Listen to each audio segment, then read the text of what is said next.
Hello, welcome to Luann's Creative Corner. I'm a librarian at a community college and I run a craft program for kids. Since we aren't able to have activities in person right now, this video is a virtual way to still have an activity. Today we will be making a freestanding spinner card with a Christmas or winter theme. I'm showing here a couple of the sample cards I made for the activity. Spinner cards have an element that spins when your recipient pulls the card from the envelope. I'll demonstrate that for you here. You just need to wind the spinning element before you slide the card into the envelope. I'll show you how to do that later in the video. This style of card will also stand on its own, and the spinner element moves with any airflow in the room. Or you can help it along with a little puff of air. I think these cards are perfect for standing to display on a mantle or on a shelf above where you hang your Christmas stockings. So let's get started. I cut two pieces from an extra large Ellison die called Card Stand Up with Square.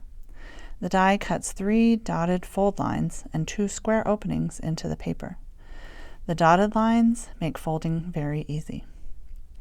For those who don't have this die but want to make a card like this, I'll quickly show how to do it.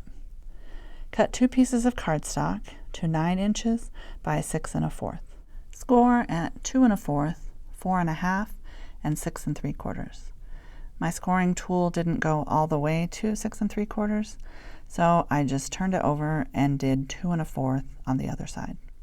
Do the same on your second piece of cardstock. Then cut or use a die to cut a symmetrical shape centered over the 2 1/4 fold. The square openings that the Ellison die cuts are 2 3/4 by 2 3/4.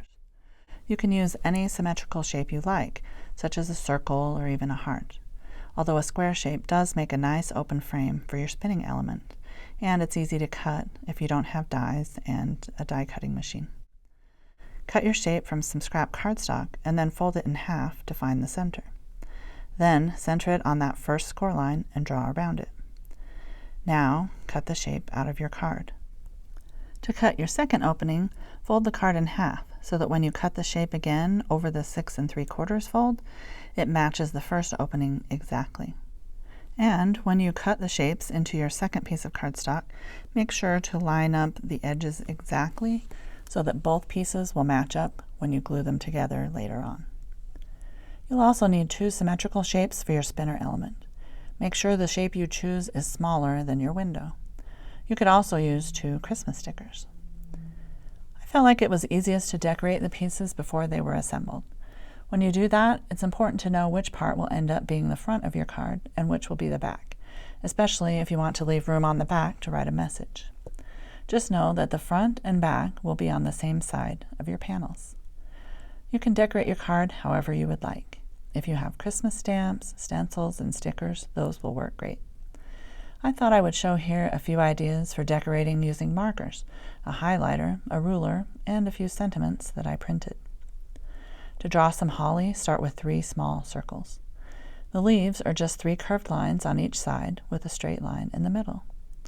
If you haven't drawn something like this before, I suggest practicing on a scrap paper and also using a pencil to draw your images first, before finalizing them with a marker or pen. You can draw more holly leaves or draw just some lines and dots to create a border. I used a green highlighter to color in my holly leaves. For the sentiment on the front, I bubble cut around the words Christmas Joy, which I had printed on plain white copy paper. I used my red marker and a green colored pencil to make some peppermint stripes on the letters in the word joy. Then I used a green highlighter to add a bit of color to the word Christmas. I glued the sentiment to the card using a glue stick. For the right side of the card, I decided to keep the border simple with red dots and green lines. I bubble cut the sentiment Warm Winter Wishes that I had printed on some green paper. I planned to draw a large snowflake in the open area at the bottom, but I didn't follow my own advice, and I started drawing the snowflake directly with a green marker. I added some details with the green highlighter, but I just wasn't happy with how it turned out. I thought about drawing another snowflake and gluing it over this one, but then I decided it wasn't so noticeable once I glued my sentiment right through the center of the snowflake. After that, I decided to make a background with some small, simple snowflakes, and then a flurry of dots with the highlighter. I'll talk more about drawing snowflakes when I show the next card. For this first card, I still have the back and the left side to decorate. I should have drawn on the side panel instead of the back since I wanted to leave room for writing a message on the back, but I didn't think about it until it was too late. I covered the entire back panel with some red and green peppermint stripes. I used a ruler and a red marker to draw a line at an angle. I then drew a second line close to and parallel to the first. I created more stripes using the width of the ruler to keep the pattern consistent over the entire area. I used the red marker to color the small area between the two lines. Then I added some thin green lines following the same angle as the red lines. You can draw as many lines as you would like, just depending on how stripy you want your peppermint pattern. You could also draw lines going the other direction to make a Christmas-themed checkered or plaid pattern. For this last side, I decided to keep it very simple. I created a border around the window and the outside edge with green dots and red wavy lines. This left a nice open space to write a message for the recipient of my card. Now that all the sides are decorated, it's time to put the card together.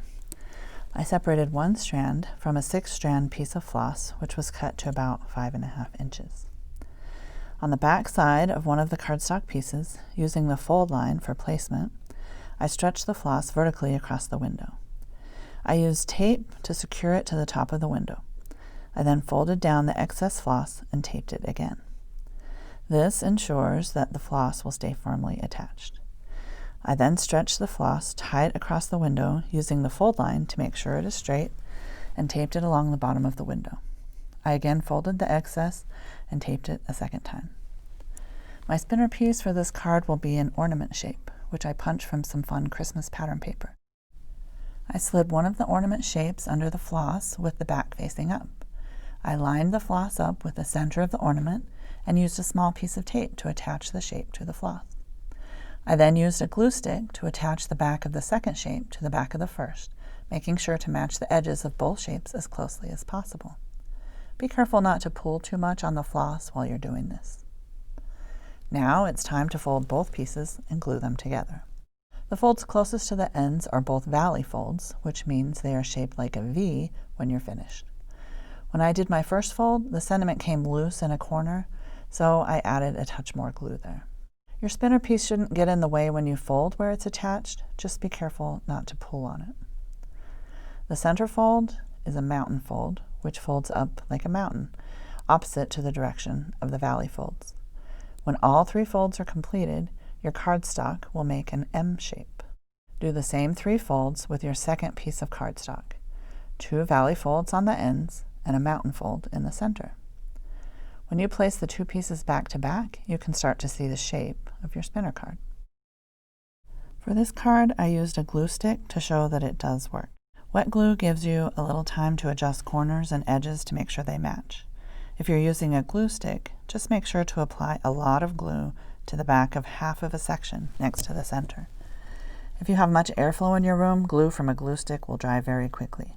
So apply a lot of glue as quickly as you can, and then fold on that center line. Remove any extra glue that seeps out around the edges. Now do the same for your second cardstock piece. To complete the card, fold one of the pieces flat with the empty back facing up. Put glue all over the back. You're covering a larger area this time, so be quick if your glue is drying quickly. Carefully match up the back of the second piece, making sure to keep your spinner piece away from the glue. Adhere the 2 pieces together, matching the edges and corners as closely as you can. Wipe away any glue that has seeped out from the edges, and your card is complete. Before you put your card in an envelope, prep the spinner element by winding it up. Then, carefully slide it into the envelope, making sure that the spinner shape doesn't unwind or catch on the edge of the envelope. When your recipient takes the card out of the envelope, they will get a fun spinning surprise. Your card will also stand on its own, and the spinner will gently rotate with any airflow.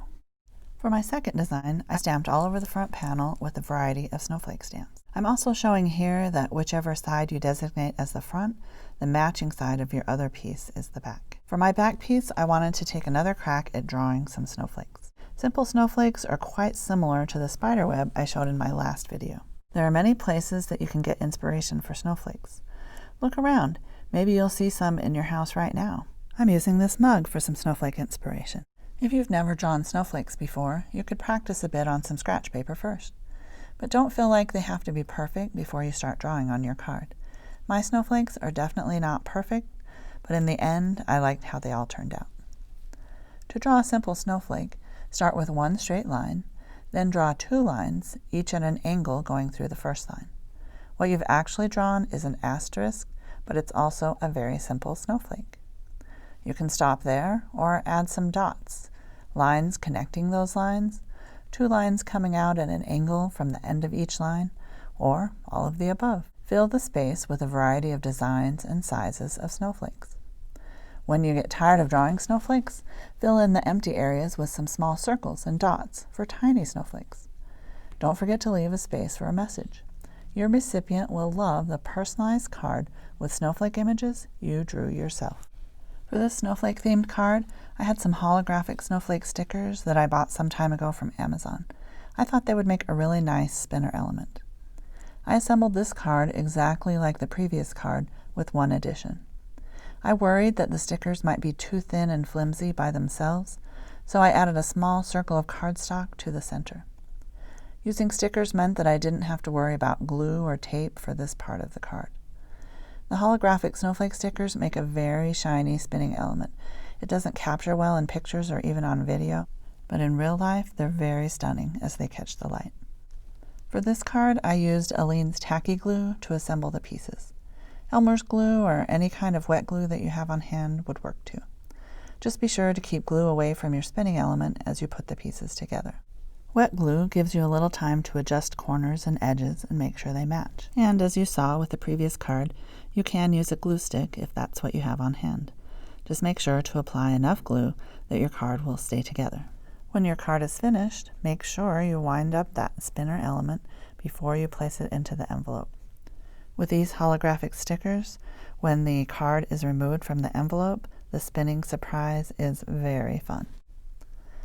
I hope you'll enjoy making a winter or Christmas-themed spinner card. This type of card would be fun for many occasions, but I loved working with snowflakes and Christmas patterns. I would love to see pictures of the spinner cards you create. Thanks for watching, and I hope you have a great day.